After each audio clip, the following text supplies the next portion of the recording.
In the kingdom of Solmir, destiny was not a choice. It was written in the stars. Every child was born under the guiding light of a single star, its glow shaping the very course of their life. On the night the royal heir was to be born, the heavens blazed with a brilliance that promised greatness. King Orin and Queen Lyra stood on the palace balcony, their hearts overflowing with hope, waiting for the celestial sign that would announce their child's fate. But the sky that night didn't just shine, it trembled. In an instant of cosmic awe, a single, radiant star shattered, scattering silver dust across the velvet canvas of the night. This starlight fell like a soft, shimmering cascade, settling upon the face of the newborn prince. When the baby opened his eyes, one gleamed with the pure gold of a sunbeam, while the other was a pale, ethereal gray, like a wisp of morning mist. A delicate silver scar, like a miniature constellation, marked the spot where the fallen light had kissed his skin. They named him Aaron, the prince with the broken star. From that day forward, whispers of doom followed him like a shadow. Yet, despite the ominous predictions, Aaron grew into a young man who was gentle, wise, and kind. He possessed a unique gift. He found beauty where others saw only flaws, and light in the deepest of shadows. He saw the world with the keen eye of a painter and the tender heart of a healer.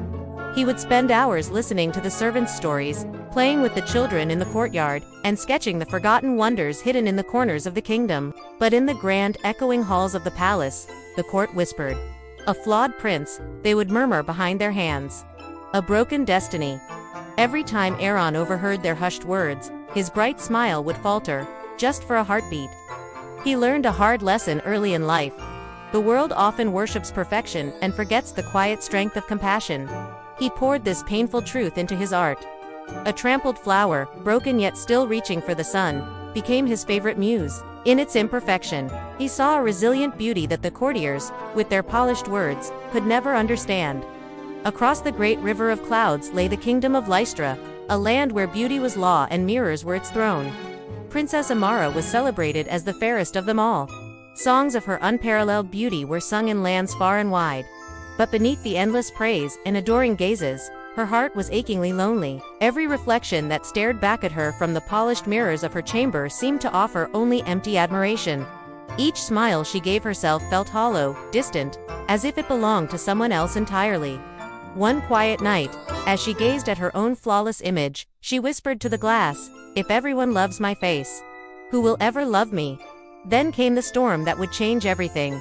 Thunder cracked across the sky, and jagged forks of lightning tore through the dark clouds. Aaron, caught in the sudden downpour while riding, sought shelter in a dense forest on the border of Solmir. The rain turned the path into a river of mud and shimmering light. In a brilliant flash of lightning, he saw her, a young woman struggling beside a broken bridge. Her horse trapped, and its eyes wide with panic. Without a second thought, he rushed to help, his cloak instantly soaked, but his voice remained steady and kind. When she looked up at him, her emerald eyes meeting his, the storm itself seemed to hold its breath. In that moment, gold and gray met green. Two souls, looking past appearances for the very first time, saw something true in each other. As the rain softened to a gentle drizzle, they shared a small, unguarded laugh. That single meeting became many. Aaron found himself crossing the river again and again. Drawn not by duty or destiny, but by a genuine connection he had never known. He showed Amara the beauty she had never been taught to see, the rustic charm of muddy boots after a long walk, the profound wisdom etched in an old woman's wrinkles, the quiet poetry hidden in imperfection. They would sit for hours beneath the ancient trees, trading sketches and stories. With him, Amara laughed, freely, a sound so real and joyful, she realized she had long forgotten how. In return, Amara taught Aaron a different kind of lesson, courage. She encouraged him to walk proudly beneath the judging eyes of the court, to see the strength in his unique scar, not shame. One afternoon, as they sat by the river, a ray of sunlight struck the mirror pendant she wore, casting a glimmer of light across his face.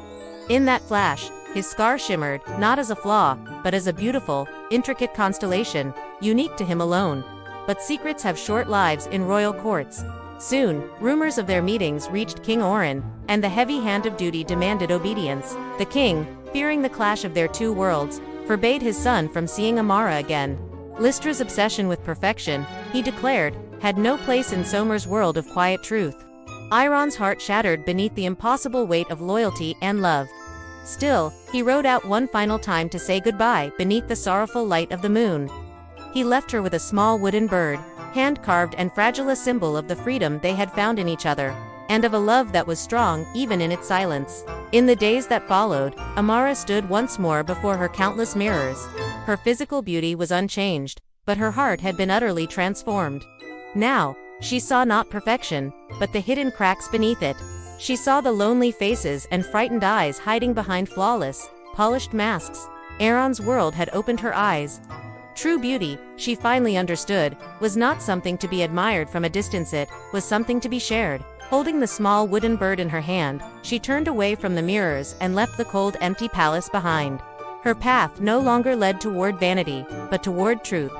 Meanwhile, beneath the same moon, Aaron stood alone in a quiet forest clearing. The light of his broken star, once a faint glow, seemed to be dimming, its light barely alive. He felt his own spirit wane, his hope fading like the last traces of starlight before dawn. Perhaps, he thought with a heavy heart, the whispers were right all along. Perhaps he was never meant to be whole. Just then, faint hoofbeats echoed through the mist. A figure emerged from the fog, and Aaron's heart stopped. It was Amara, her eyes bright with a fierce determination that outshone the moon itself. She walked toward him, her steps sure and certain. Reaching him, she gently placed a crystal shard, a piece of her own broken mirror, upon his heart.